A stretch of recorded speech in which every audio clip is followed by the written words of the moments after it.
What's up, guys? Hope you're all having an amazing day. Welcome back to the channel. In today's video, we're going to be talking about these two cameras, and I'm going to tell you why I'm switching from the Fuji X-T5 to the Leica Sl2. These cameras, I will say, I really love them. They both give me almost exactly what I need them to be, but there is just a few features that is making me choose one over the other. Now, I want to start with the Fuji X-T5 because it's the camera that I've had for a while. I've had this camera over 4 months now, and so I like to just tell you a few features about it that I really like, and then I'll tell you a few things about it that I do not like, and we will do vice versa for the Leica Sl2. And then at the end of the video, I will also tell you the features that is making me choose one over the other. Now, one thing that I really like about the Fujifilm X-T5, especially with combination with the 16-55, is how lightweight this camera is. It is very lightweight, very small, which means it's easy to just like put in any bag that you have, easy to carry around, and you don't really feel it when you are shooting with it compared to, you know, the Leica Sl2 or any other mirrorless cameras out there. And even if you take this 16-55 off and you put on, you know, the 35, which is what I'm recording the video on now on the X-T4, it makes it very small. And I had the 27mm lens that I ended up selling. I actually sent it out yesterday to the person that bought it. It makes the camera very small and compact. This camera is 40 megapixels. Now, for a crop sensor and being 40 megapixels, this camera always really blow me away with the image quality that I get. It's a crop sensor, so even though it's 40 megapixels, you can definitely tell the difference when you compare it to something like, you know, a full frame or even a medium format, which has the same amount of megapixels. As a film photographer, as a film shooter, you really appreciate having all the dials and settings that you need right on the camera, which Fuji really does well. And I really do appreciate it, having ISO dial right here next to you, having shutter speed right here, and aperture right on the lens. You sometimes don't even have to take the camera from your eye, and everything is just right there at your fingertips, and you can just change the settings as you want. And also having the exposure compensation right here, you just have everything on the dials, and you don't even have to go into the settings to set up anything, which is really nice. I don't think I have had any issue using this camera's viewfinder. It's very bright and nice to look at. I think Fuji has really capitalized on this thing that I'm about to talk about, which is the film simulation. Knowing that a lot of people started getting into film, and then Fuji also knowing that at some point they want to go away from manufacturing film into just focusing on digital, they put the film simulation in their cameras, and it's been a hit for them, and a lot of people really love it. Now, as much as I do appreciate it, I don't use it as much, to be honest, because the only way to have that option is to shoot JPEG. And again, even though still you are not going to lose that much quality from a JPEG from this camera, I still prefer to shoot RAW. I still prefer to edit my photos the way I want it to be. And I know a lot of people have their own look that they go for, but for me, mostly it depends on the feel that I want from the image and how I edit it. So even though I have messed with it, I have played with it a little bit, it's not something that I constantly or mostly use when taking photos or even video. I've used it a few times on video when I don't feel like I want to edit the photos, the video that I'm taking. However, I do prefer to shoot in F-Log or shoot RAW for photographs and edit it later.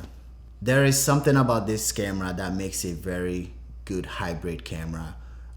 which is the switch from still to movie.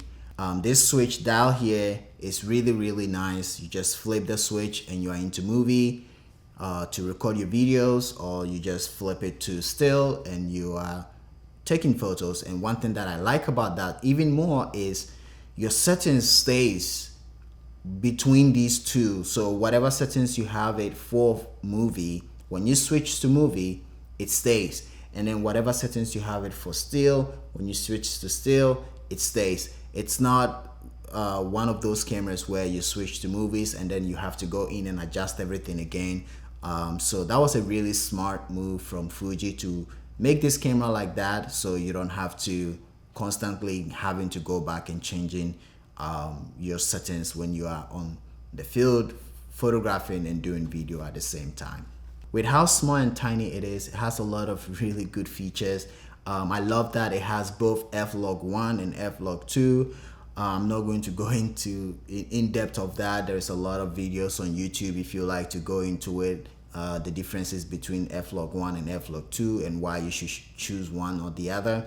I've shot both for many reasons, but I do really appreciate that within this small camera we can have the option to shoot, you know, f-log1, 10-bit 422 and f-log2. Now if you are somebody that likes to rig this camera to put external monitor to use it for your video work, one thing that I really appreciate is the fact that once you connect external monitor to this camera, you still are able to see your settings on the monitor. The monitor that I have, I'm not able to change the settings from the monitor, but it's still nice to see whilst you're setting it, and you don't have to look at the tiny screen when you have the camera like rigged up and shooting with it. So that is something that I really appreciate. This camera has a really great battery life, and if you are traveling and you have 1, 2, 3 batteries with you, you should know that you're good. You really are good. And the fact that you can also charge the camera via USB-C, it even makes it better, because if you're out shooting and you feel like you're running low, you can just go into a coffee shop or somewhere and just plug it in and charge it for some time. It charges really fast too. I mean, it also depends on the charger that you are using, but it does charge fast, and you don't have to worry about battery life at all. It's also really great that this camera can take 2 SD cards. I have one 256 gigabyte and 128 gigabyte that is always in this camera when I'm out shooting all these commercial work.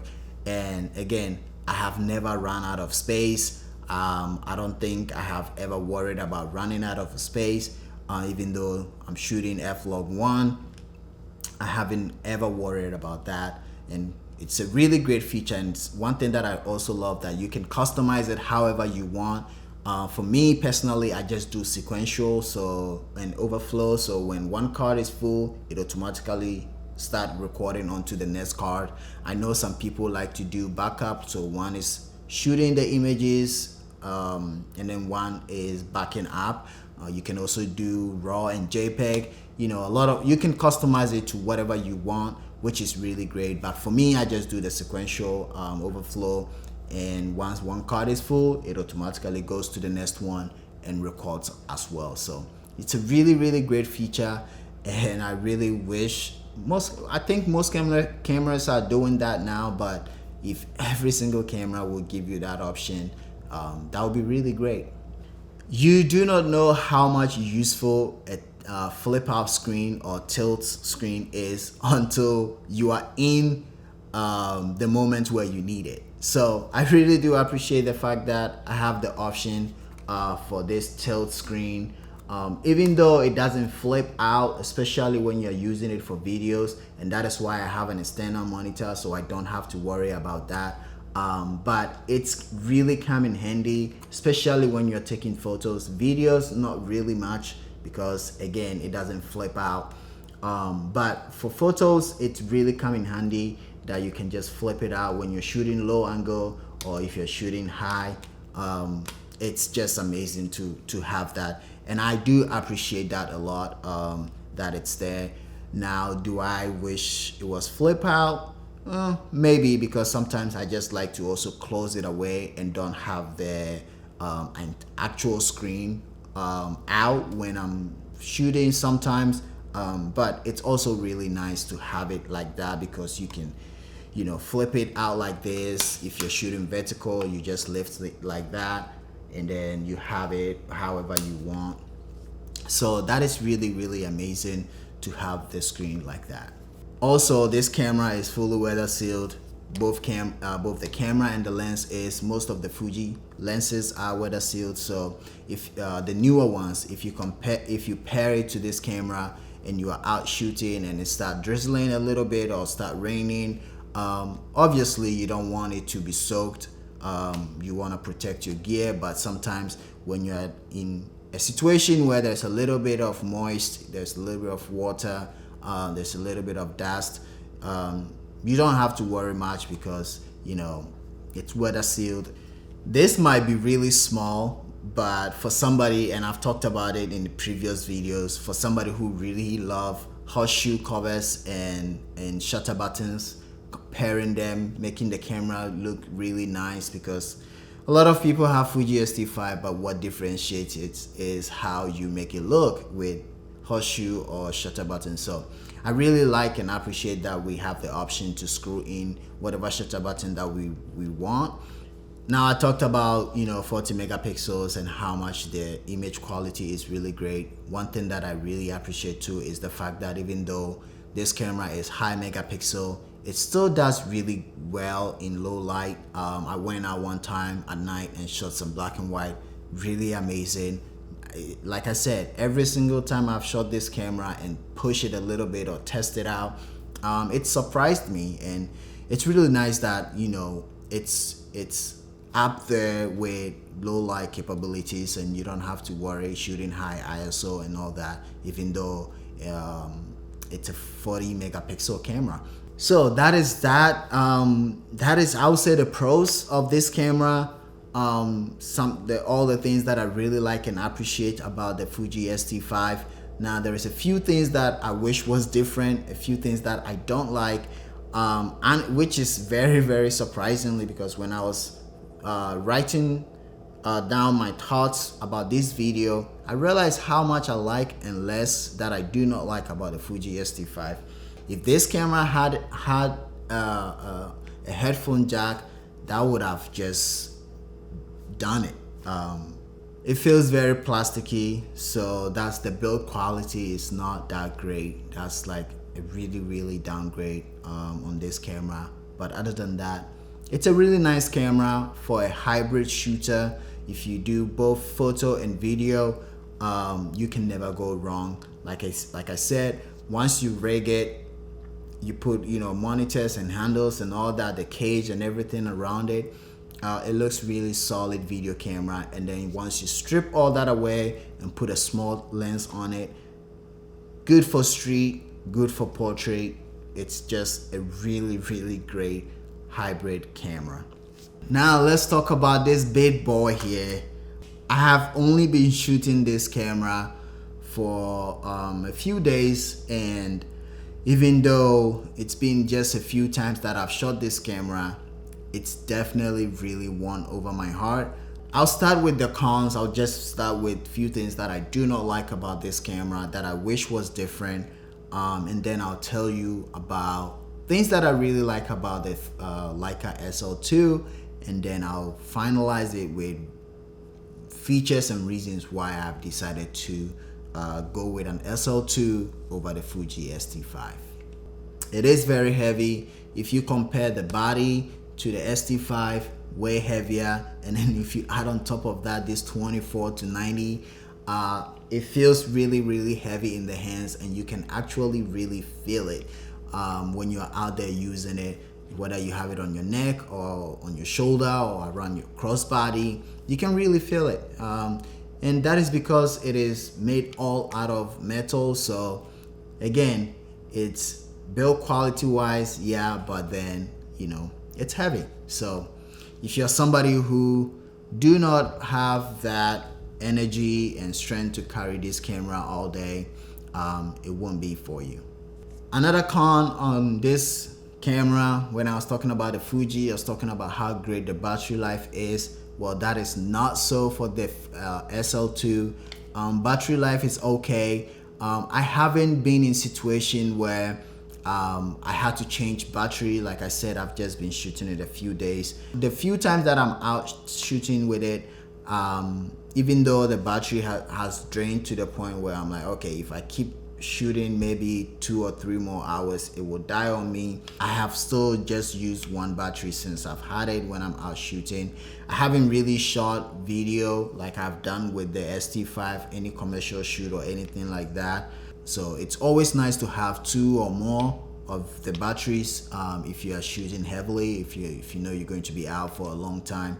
Not that great. This one is not much of a con. It's just, to me, unnecessary. I really don't care for it, which is this screen up here. There's not been a single time that I'm out photographing that I have used this screen. Sometimes I even forget it's there. So to me, just like for somebody who appreciate nice, clean, minimal look cameras, I think I would have really loved it if it was just black on this side and there is no screen, because you can see your settings from the back of the screen or inside the viewfinder. So to me personally, even though I don't mind that it's there, it's just I don't care for it. So I just put it in the cons for me, and I just think if it was just black on that side, it would have just been great. Another thing that actually this one is a little bit of annoying, that once you put the external monitor on here, compared to the Fuji where you have all your settings on the monitor, this one, it doesn't show you your settings, so you still have to look at the back of the camera, and also the screen doesn't tilt or flip, and so sometimes it's annoying. I don't know, maybe I'll have to dive deep into the settings. Maybe it's in there somewhere to turn it on, or maybe later in the future there'll be a firmware update that gives us that option. But for now, you don't have that, and sometimes it's just annoying.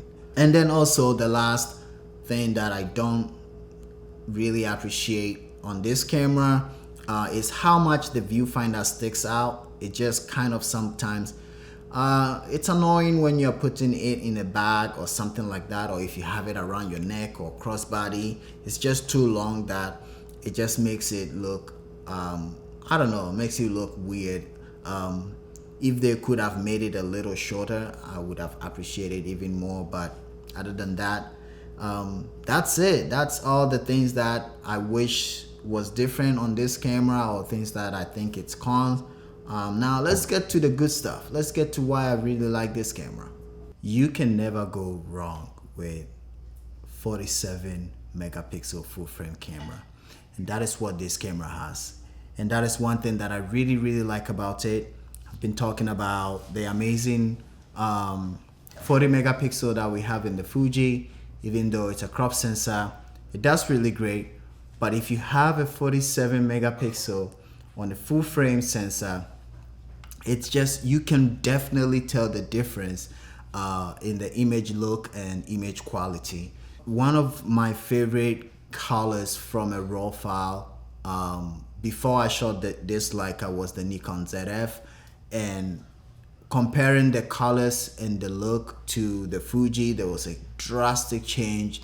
Very easy to work with, and it's the same thing that I have with this Leica. The colors are really great, very nice, very pleasant to look at, easy to edit.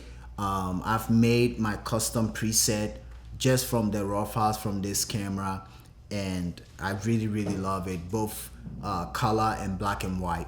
I did mention that I love the viewfinder on the X-T5, and I still do, but it is nothing compared to the viewfinder of the Leica Sl2. This thing, if you've never like looked through this camera before, you wouldn't understand or get what I'm trying to say here or talking about. But this viewfinder, it's so good, it's so bright, It's just so crisp and makes looking at images through it just so amazing. And I'm not just like overhyping it or just like exaggerating, but if you compare the two, you can definitely see the difference in the viewfinder, and it's very, very nice to look at, to be honest. Now, one of the things that I also really like about this camera is the fact that there is an option to shoot cine, which when you switch it, like when you first get the camera, it's in video mode, but if you switch it to cine, it gives you the option for 180 degrees shutter. And if you're a filmmaker, you know exactly what I'm talking about. And it's a really great feature that once you switch it to that, you don't have to worry about matching your shutter speed to your frame rate. The camera does it automatically for you, and you just don't have to worry about it. So it's a really nice feature. It's a really great thing that I really like about this camera, especially in video format. Now, we all know when it comes to camera look and buttons and all that, I think to me Leica and Hasselblad are the top when it comes to minimal or small amount of buttons on the camera, and this camera is no exception. There's just a few buttons here, and the only ones that has any writings on it is the play, functions, and menu, and that's it. Every single button else is just blacked out, and you can custom it to whatever you like. Now, I was talking about how much I love having, you know, all the the ISO dial, the shutter speed, the exposure compensation, all on the body, and I don't have to worry about it. And then you have the aperture on the lens. Now, you don't get the aperture on the lens, especially on these SL lenses. However, if you do end up mounting your Leica M lenses to this camera, you can basically set it like how we have it on the Fujifilm X-T5. So even though we don't have that retro style looking, which is not what Hasselblad, which is not what Leica is going for, it still gives you the option to be able to customize all these buttons to whatever you like, which is really, really great. When I plug my external monitor on the Fuji, I'm able to plug my headphones in the monitor, and the audio kind of comes through it. So it does kind of solve that issue, but it is nice that you have it on the body of the camera and not have to worry about having it on or having too many wires dangling around the monitor and all that. I just prefer that it's on the body, and so it's really, really nice to have. This is actually one of the major things that I really like about this camera, is the fact that when it comes to the video aspect ratio, it gives you multiple options. Having that 2.35 crop, giving you that cinematic look, the black bars on the top and down, it's really, really nice. And Fuji doesn't give you that. I mean, when you have an external monitor, you can have that option in the monitor to help you with your crop where you want it to be, and then in post you have to add it to it. You still would have to add it on this camera, but it's nice in post when you shoot with this. But it's nice that you have it inbuilt that shows you the green, it shows you the lines, so you know when you're framing your shots where you're supposed to be and how much headroom you're supposed to give and all that. Easily to adapt Leica M lenses to this camera, and you get full focal length of whatever lens that you put on. So if you have a 35, which I do, if you have a 50, which I do, once you adapt it to this, you're not getting any crops, you're not getting any crop factor, you're getting exactly the focal length that you put on. Whereas on the Fuji, once you put any M lenses on it, it crops in.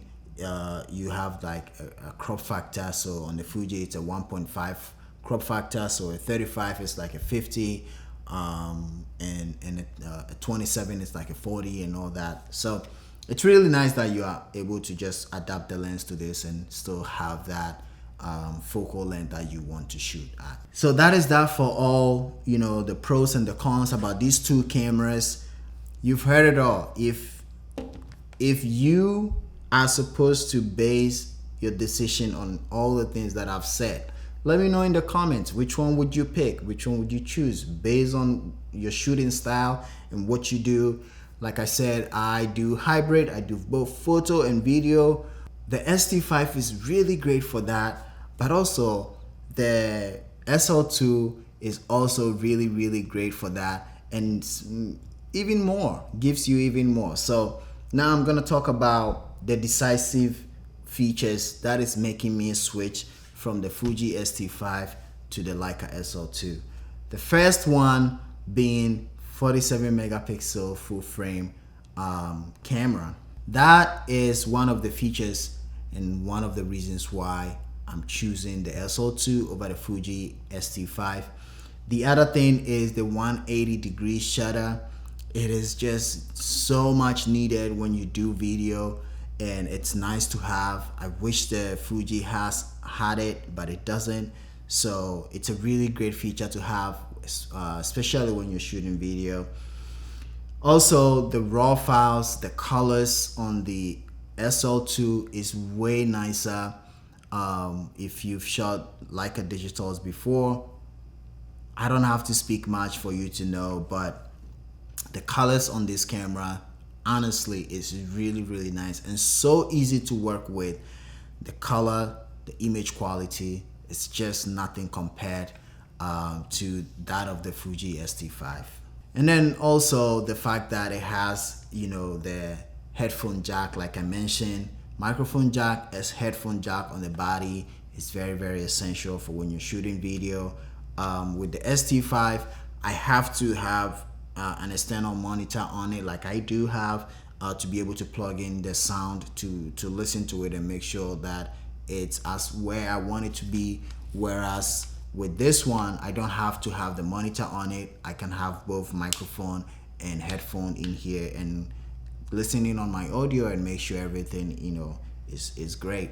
The last thing that I really like about this camera is the aspect ratio for the video, like I was talking about. If you want that cinematic look, it gives you multiple options. The Fuji is limited to just certain aspect ratio, which is basically the same as photo will give you. So based on these features, I have decided to go from the Fuji X-T5 to the Leica Sl2. And then also it's nice that I can adapt my M lenses to the camera without, you know, facing any crop factor or anything like that. So that's it for the video. Now obviously we still have our Fuji X-T4, which I'm recording on now, but my partner used that most of the time. But we still do have Fuji. So all the Fuji lovers out there, please don't unsubscribe. I still love you guys, and I still, you know, going to be sometimes maybe shoot with the X-T4. But that's it for the video. I really appreciate you guys watching. Like I said, I have a short film that I'll be shooting coming up this few weeks, and I'm looking forward to that. I'm very excited that now I have everything that I need gear wise to make some film. So new microphone, I just got a Zoom H5 that I'm using right now. I've had my headphones, the Sony headphones, to monitor audio and all that, and then now going to the Sl2. I'm very happy with the direction that I am going and direction that I am now. So that's it for the video. Thanks for watching. Please subscribe if you haven't already, and follow me on my social medias. Follow me on my Instagram, Edmund KBANA, or you can follow me on Silly Street Boy.